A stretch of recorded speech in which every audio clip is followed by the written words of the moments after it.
Hi friends, welcome back to Janu J's kitchen. ನಿಮಗೇನಾದರೂ ನಮ್ಮ channel ಇಷ್ಟ ಆದರೆ ಲೈಕ್ ಆ್ಯಂಡ್ ಸಬ್ಸ್ಕ್ರೈಬ್ ಮಾಡಿ. ಫೇಸ್ಬುಕ್ಕಲ್ಲಿ ನೋಡ್ತಾ ಇದ್ದರೆ ಫಾಲೋ ಮಾಡಿ. ಬನ್ನಿ, ನಾವಿವತ್ತು ಇದ್ಕಿದವರೆ ಬೇಳೆಲಿ ಒಂದು ಕರ್ರಿ ಮಾಡೋಣ. ನಾಟಿ ಸ್ಟೈಲ್ ಇದ್ಕಿದವರೆ ಬೇಳೆ ಕರ್ರಿ ಮಾಡೋಣ ಫ್ರೆಂಡ್ಸ್. ಬನ್ನಿ ಹೇಗೆ ಮಾಡೋದು ಅಂತ ನೋಡೋಣ, ಒಳ್ಳೆ ನಾಟಿ ಸ್ಟೈಲಲ್ಲಿ. ಅದಕ್ಕೆ ಒಂದು ಬಾಣಲಿ ತೊಗೊಳ್ಳಿ, ಅದಕ್ಕೆ 2 ಸ್ಪೂನ್ ಆಯಿಲ್ ಹಾಕ್ಕೊಳ್ಳಿ. ಎಣ್ಣೆ ಬಿಸಿ ಆದಮೇಲೆ ಒಂದು ಸ್ವಲ್ಪ ಚಕ್ಕೆ, ಲವಂಗ, ಏಲಕ್ಕಿ, 2 ಮೊಗ್ಗು, ಒಂದು ಸ್ವಲ್ಪ ಕಾಳು ಮೆಣಸು, ಹಾಗೆ ಒಂದು ಸ್ವಲ್ಪ ಜೀರಿಗೆ ಹಾಕ್ಕೊಂಡು ಅರೋಮ ಬರೋವರೆಗೂ ಫ್ರೈ ಮಾಡ್ಕೊಳ್ಳಿ. ಒಂದು 2 ನಿಮಿಷ. ಈಗ ಇದಕ್ಕೆ 2 ಕಟ್ ಮಾಡಿರೋ ಈರುಳ್ಳಿ ಹಾಕ್ಕೊಳ್ಳಿ. ಈರುಳ್ಳಿ ಗೋಲ್ಡನ್ ಬ್ರೌನ್ ಆಗೋವರೆಗೂ ಫ್ರೈ ಮಾಡ್ಕೊಳ್ಳಿ. ಈಗ ಇದಕ್ಕೆ ಶುಂಠಿ ಮತ್ತು ಬೆಳ್ಳುಳ್ಳಿ ಆ್ಯಡ್ ಮಾಡಿಕೊಂಡು ಅದನ್ನು ಫ್ರೈ ಮಾಡ್ಕೊಳ್ಳಿ. ಈರುಳ್ಳಿ ಬೆಳ್ಳುಳ್ಳಿ ಚೆನ್ನಾಗಿ ಫ್ರೈ ಮಾಡಿಕೊಂಡ್ರೆ ಈ ಕರಿ ಒಳ್ಳೆ ಟೇಸ್ಟ್ ಬರುತ್ತೆ ಫ್ರೆಂಡ್ಸ್. ಈಗ ಇದನ್ನು ಕೂಲ್ ಆಗಕ್ಕೆ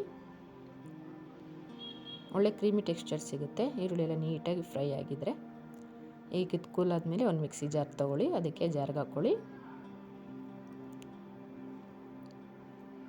ಫುಲ್ ಕೂಲಾಗಿರಬೇಕು ಫ್ರೆಂಡ್ಸ್.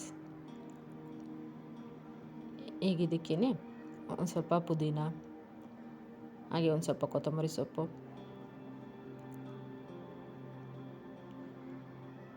ಮತ್ತು ಒಂದು ಸ್ವಲ್ಪ ಕಾಯಿ, ಕ್ವಾಂಟಿಟಿ ನೋಡಿಕೊಂಡು ಕಾಯಿ ಹಾಕ್ಕೊಳ್ಳಿ. ತೆಂಗಿನ ತುರಿ,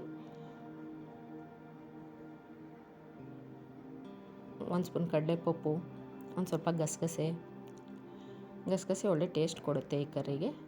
ಲಿಡ್ ಕ್ಲೋಸ್ ಮಾಡಿ ನುಣ್ಣಗೆ ಪೇಸ್ಟ್ ಮಾಡ್ಕೊಳ್ಳಿ. ಈಗ ಅದೇ ಬಾಣಲೆಗೆ 2 ಸ್ಪೂನ್ ಆಯಿಲ್ ಹಾಕ್ಕೊಳ್ಳಿ, ಮತ್ತು 1 ಸ್ಪೂನ್ ತುಪ್ಪ ಹಾಕ್ಕೊಳ್ಳಿ. ತುಪ್ಪ ಕರಗಿದ್ಮೇಲೆ ಸಣ್ಣದಾಗಿ ಕಟ್ ಮಾಡಿರೋ ಈರುಳ್ಳಿ ಹಾಕ್ಕೊಳ್ಳಿ.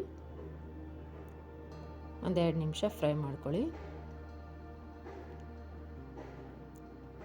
ತುಪ್ಪ ಹಾಕೋದ್ರಿಂದನೂ ಒಳ್ಳೆ ಟೇಸ್ಟ್ ಸಿಗುತ್ತೆ ಈ ಕರಿಗೆ. ಈಗ ಇದ್ಕಿದ ಬೇಳೆ ಹಾಕ್ಕೊಳ್ಳಿ. ಇದ್ಕಿದ ಬೇಳೆ ಹಾಕ್ಕೊಂಡು ಒಂದು 2 ನಿಮಿಷ ಫ್ರೈ ಮಾಡಿ. ಈ ಥರ ಎಣ್ಣೆಲೇ ಫ್ರೈ ಮಾಡಿಕೊಂಡ್ರೆ ಒಂದು 2 ನಿಮಿಷ ಬೇಗ ಕುಕ್ ಆಗುತ್ತೆ. ಈಗ ಇದಕ್ಕೆ ರುಚಿಗೆ ತಕ್ಕಷ್ಟು ಉಪ್ಪು ಸೇರಿಸಿ ನೀಟಾಗಿ ಮಿಕ್ಸ್ ಮಾಡಿ ಮತ್ತೆ ಒಂದು 2 ನಿಮಿಷ ಕುಕ್ ಮಾಡ್ಕೊಳ್ಳಿ. ಇದ್ಕಿದ ಬೇಳೆ ಸೀಸನಲ್ಲಿ ಈ ಕರಿನೂ ಒಂದ್ಸರಿ ಟ್ರೈ ಮಾಡಿ ಫ್ರೆಂಡ್ಸ್. ದೋಸೆ, ಚಪಾತಿ, ಪೂರಿಗೆಲ್ಲ ಸೂಪರಾಗಿರುತ್ತೆ. ಈಗ ರುಬ್ಬಿಟ್ಕೊಂಡಿರೋ ಮಸಾಲೆ ಪೇಸ್ಟನ್ನು ಹಾಕ್ಕೊಳ್ಳಿ. ನೀಟಾಗಿ ಮಿಕ್ಸ್ ಮಾಡಿ. ಈ ಸ್ಟೇಜಲ್ಲಿ ನೀರು ಸೇರಿಸೋದು ಬೇಡ. ಒಂದು 2 ನಿಮಿಷ ಕುಕ್ ಮಾಡ್ಕೊಳ್ಳಿ.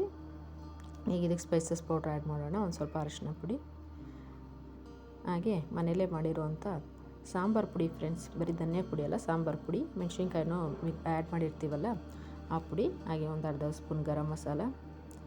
ನಾಟಿ ಸ್ಟೈಲಲ್ಲಿ ಮಾಡ್ತಿರೋದ್ರಿಂದ ಸಾಂಬಾರು ಪುಡಿನ ಹಾಕ್ಕೋತಾ ಇದ್ದೀನಿ ನಾನಿಲ್ಲಿ. ನೀವು ಮನೆಯಲ್ಲೇ ಮಾಡ್ಕೋತೀರಲ್ಲ ಅದೇ ಸಾಂಬಾರು ಪುಡಿನೇ, ಧನಿಯಾ ಪುಡಿ ಅಲ್ಲ, ಸಾಂಬಾರು ಪುಡಿ. ಈ ಥರ ನೀಟಾಗಿ ಮಿಕ್ಸ್ ಆದಮೇಲೆ ಗ್ರೇವಿಗೆ ಯಾವ ಕನ್ಸಿಸ್ಟೆನ್ಸಿ ಬೇಕು ನೋಡಿಕೊಂಡು ಅಷ್ಟು ನೀರು ಸೇರಿಸ್ಕೊಳ್ಳಿ. ನೀಟಾಗಿ ಮಿಕ್ಸ್ ಮಾಡಿ.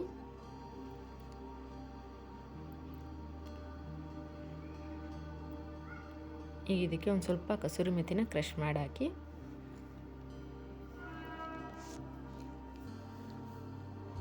ಗ್ರೇವಿ ಕರಿಗಳಿಗೆಲ್ಲ ಕಸೂರಿ ಮೆಥಿ ಒಳ್ಳೆ ಟೇಸ್ಟ್ ಕೊಡುತ್ತೆ ಫ್ರೆಂಡ್ಸ್, ಅದರಿಂದಾಗಿ ಆ್ಯಡ್ ಮಾಡ್ತಾಯಿದ್ದೀನಿ. ಈಗ ಲಿಡ್ ಕ್ಲೋಸ್ ಮಾಡಿ ಒಂದು 10 ನಿಮಿಷ ಕುಕ್ ಮಾಡ್ಕೊಳ್ಳಿ ಮೀಡಿಯಮ್ ಫ್ಲೇಮಲ್ಲಿ.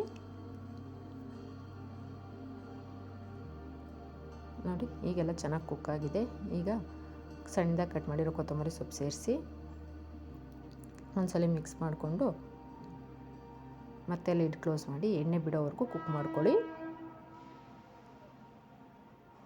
ನೋಡಿ ಫ್ರೆಂಡ್ಸ್, ಎಣ್ಣೆ ಎಲ್ಲ ನೀಟಾಗಿ ಬಿಟ್ಟಿದೆ. ಅವಾಗ ಕರಿ ಫುಲ್ ನೀಟಾಗಿ ಕುಕ್ ಆಗಿದೆ ಅಂತ.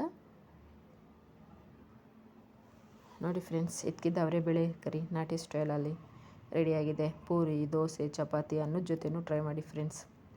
ಹೇಗಾಗಿತ್ತು ಅಂತ ಕಮೆಂಟ್ ಮಾಡಿ ತಿಳಿಸಿ ನನಗೆ, ಓಕೆನಾ?